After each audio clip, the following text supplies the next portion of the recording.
Hustling and grinding, don't know where to go. Emerald Coast board, got the knowledge flow. Whispers in the wind, strategies unfold. Business blueprint like a pirate's code. Hey everyone, welcome back to another episode of the Tab Lab with your host, Mickey Kilburn, and myself, Neil Grosshider, where we are here to help you kind of dissect some of these business things that nobody really ever talks about. And then we kind of just do like real world talking because that's what we need. We don't need somebody to tell us, hey, go read this book and you'll figure it out.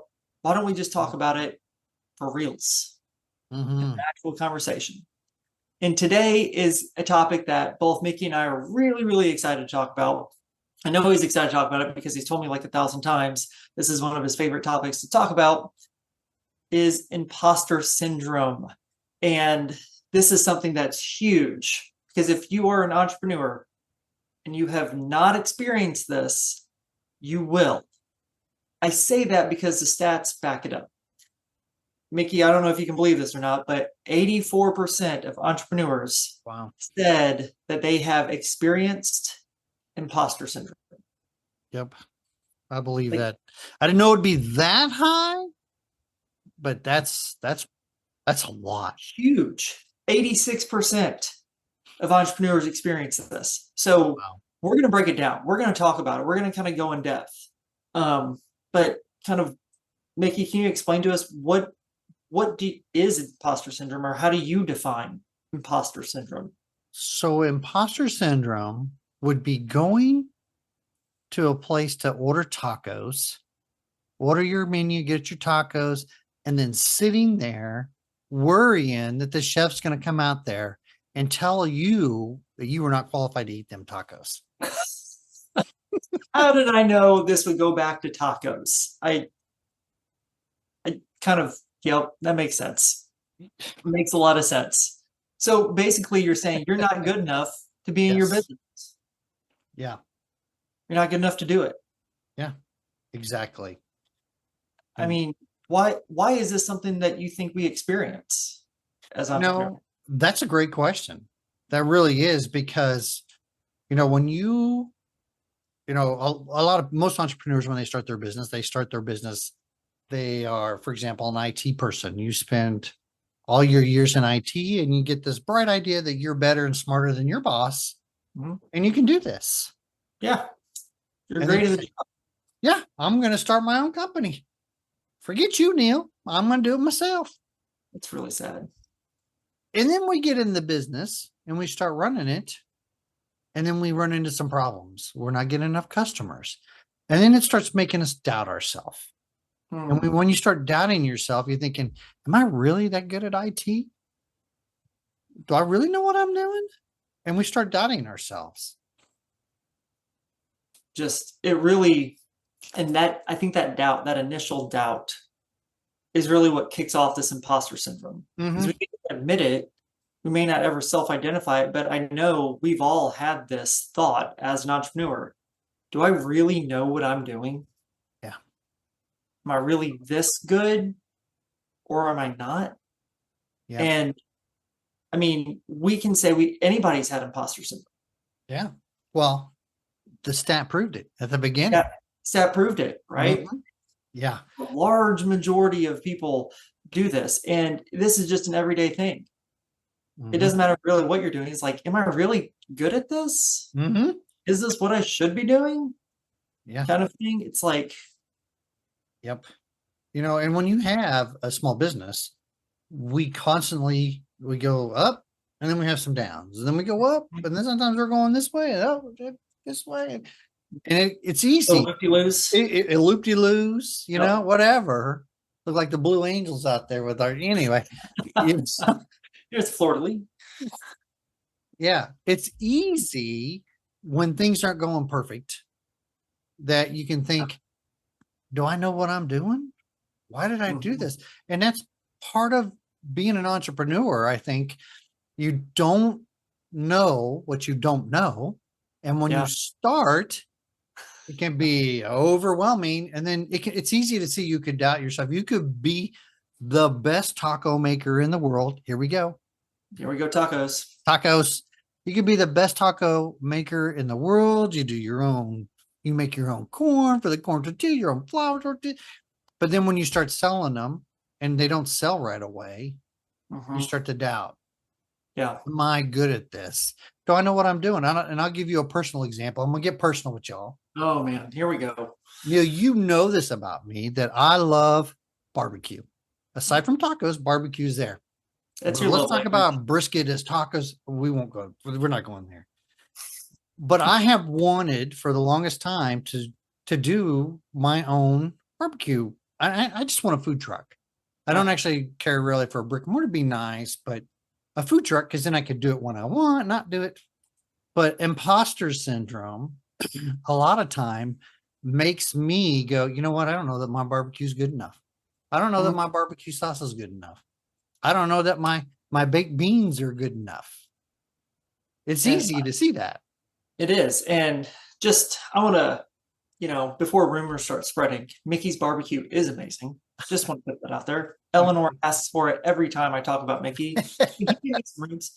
So it is good. But I think you bring up a really good point. There's that inner narrative going on. And it's us telling ourselves that we are not that good. We don't know what we are doing. And this is a really important thing because we don't see it at first. Like, we will never see that. We get these thoughts, we get these, little things that pop in our heads that just say, hey, you don't know what you're doing right now. What you're doing is not that good. So-and-so is doing it much better.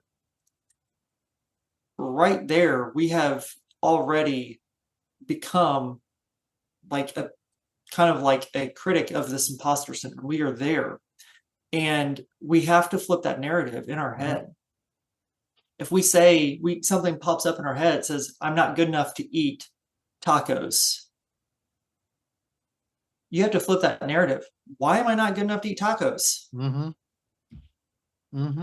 I am. I'm totally good enough to eat tacos. Trust me, I've smashed a ton of tacos. I've seen it. Yep, right. See, you know.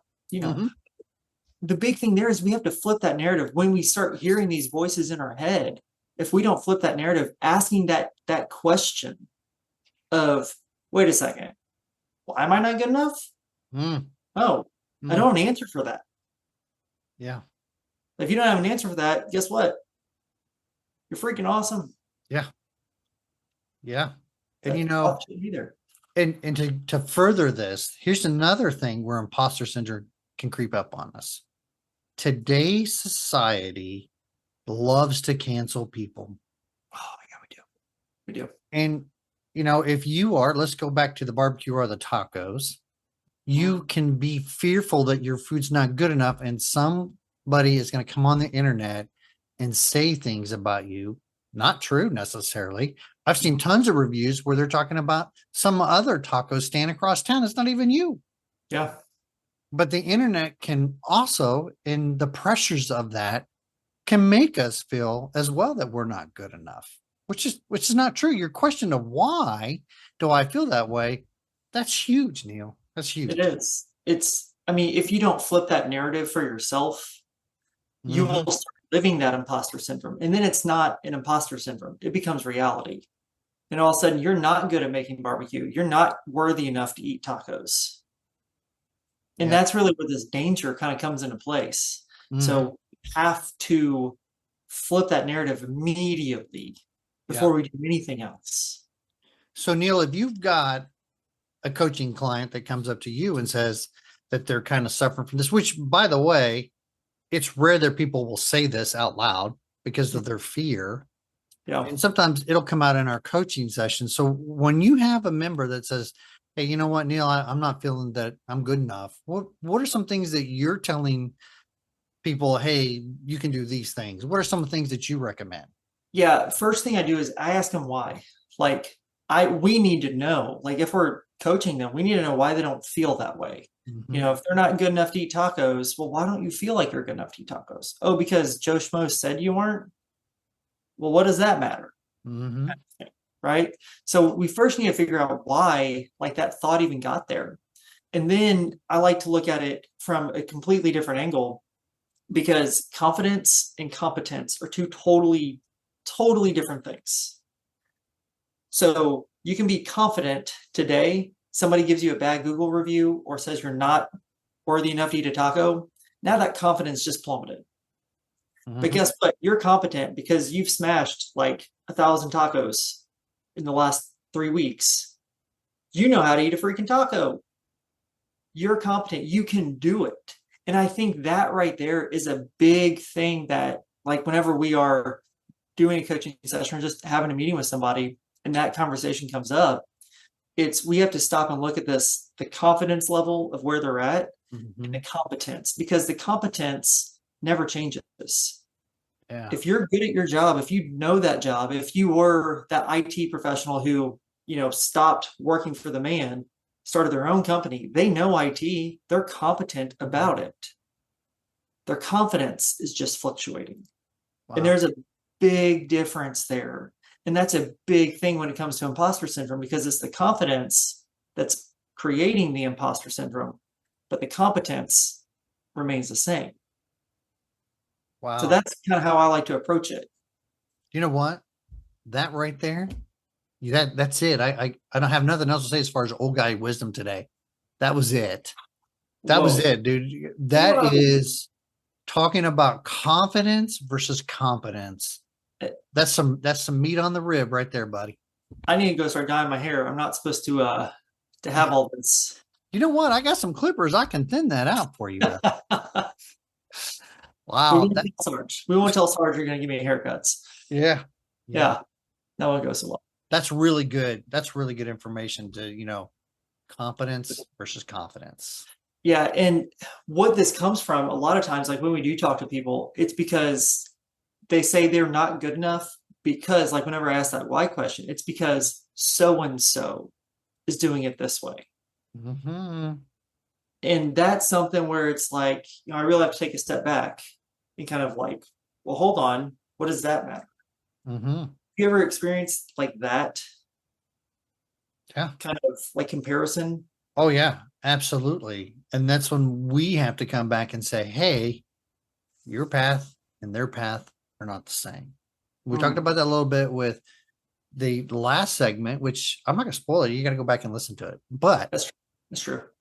It is, you can't compare yourself to others. You don't know them, and you're on your own path. And again, we're going to come back to this again. Your competence is high enough, and you have to believe that. Yes. I love that. That's going to be something I'm writing down for coaching sessions. Confidence versus confidence, because that is so true. And it goes to every part of entrepreneurship. It's not even just how you do your job, but it's like, all the other aspects of it, the marketing, the budgeting, the forecasting, all those things, it's, you get that confidence. It's like, are you incompetent? No, you just lack confidence. Correct. Dude, I love that. Old man hat of the day, bro. You get to wear it. Yes. Oh, I don't know if that's a good thing. That's a good thing. But going back to like comparing each other, like being compared to another business or another business owner, another entrepreneur, whatever it may be, like if we're going back to our taco analogy, like that's like a chicken taco trying to be a fish taco. Like different paths, just like you said, they're different paths. A chicken taco is never going to be a fish taco, no matter how hard it wants to be. Both yummy. I'm not sad about either, but they're different. Yeah. And I think that people really start feeling it when they start comparing to each other. Yeah. Which just leads to a lot of everything else. Yeah, absolutely. Very good. Very good. Now, one of the things that I like to tell my people is that, save it, in the military, we call it the I love me wall. Have you ever heard that expression? I love me. Every time we get an award or an accolade, it goes on our wall. It's I love me wall. Yep. And people that need to do this in your business too. You need to keep those reviews that were outstanding. That review that said Neil was the best business coach I've ever had in my life. You need to save that so that when you have those lack of confidence, I love that, buddy. Mm. When you have that lack of confidence, you can pull that review up and go, no, I'm not. I just got this review from one of my clients that says I am the best business coach you've ever had. You'll help my business grow 20% in 1 year. Those are the things that you need to keep. Those things that remind you of who you are. Yeah. So what I'm hearing you say is celebrate those small wins. Absolutely. Absolutely. Like that's a way out of this imposter syndrome. Mm-hmm. It's getting it that way. Yes. Yep. Yeah. So there's some cool things we do in Tab. Again, going back to Tab stuff, that we do celebrate small wins. Mm-hmm. And we set goals, we set 90-day goals, we set all these different things. We also have what's called champagne moments, where it's a big thing. If you get this year, if you get this, you have reached your champagne moment. We celebrate it with champagne. We literally bring champagne to the board meetings and we celebrate it because that's a huge win. Yep. But would they ever get there to that champagne moment if they didn't celebrate the small ones? That's right. They wouldn't. You're right. Got to get it going. Got to. Yep. It's a massive, massive thing is celebrating, just like you were saying, those small wins. Looking at past Google reviews and like, oh man, yeah, that's what I need. That's what I need to keep going. Yep. But what would you say what would you tell somebody if they came back and you're like, Mickey, I know I'm good at this, but it's just not perfect? I would tell you, stop chasing perfection because there is no perfection. Things aren't going to be perfect, and celebrate those small wins. Aim for impact. What's the impact that you do? Hey, aim for the impact on how things are going. What impact are you making? What, as a taco maker, what impact are you making? Man, I tell you, when I get some good tacos, it changes my day. Well, I mean, if you go back and listen to our Vision podcast, good tacos will change the world. Yes, sir. Cool. Yep. It almost makes me have sit with the planet. I'm saying it. You owe me a bourbon. You owe me a bourbon. I do. It's for those listeners who haven't listened to our previous podcast to know what the S word is. Go ahead. You can say it. You've already given it up. It's the synergy. Yes. Of things. Yes. Yeah. Yeah. It's big. I mean, and you have to celebrate these small wins, but here's where I think we get into some muddy water. What if, you're celebrating your small wins and you're the only person who sees it, and then tomorrow you compare yourself to somebody else again? Then what happens? Yeah, you can get into that slippery slope, but I think this is where you need to have, and we've talked about peer advisory boards in past podcasts, but to me, this is where peer advisories come in hand because those are confidential, non-disclosures in ours. And we talk about your wins and we celebrate them. I know when we've had people come in to our boards, Neil, and they've got victories, we celebrate it. There's a reason we say everybody is Vegas cheerleaders in our tab boards, because we celebrate together. When you tell people in that kind of environment that, hey, I'm struggling with my confidence today, they're there to lift you up. I mean, somebody acknowledge that can happen because we said the stat earlier, right? You did. 84%. I mean, but in our tab boards within the last month, we've had 2 people hit their champagne moments. That's massive. I don't think people listening understand what that means. Like, a champagne moment is this is my massive goal for the year. If I hit this, I have reached a goal that was unattainable. So you have like a normal goal for your business, and then you have a stretch goal. And that champagne moment is that stretch goal. Like, I really would love to hit this, but this is where I want to be. And they hit that champagne moment or that stretch goal. It's amazing. And I mean, just within the last month, we've had 2 people hit that in our tab boards. And it's like, we all celebrate it. And that imposter syndrome cannot be in existence. Right. At that point. Like, you have proven you are way more competent than your confidence can even can even be, because you are that competent to reach these goals that were, like you just said, your stretch goal.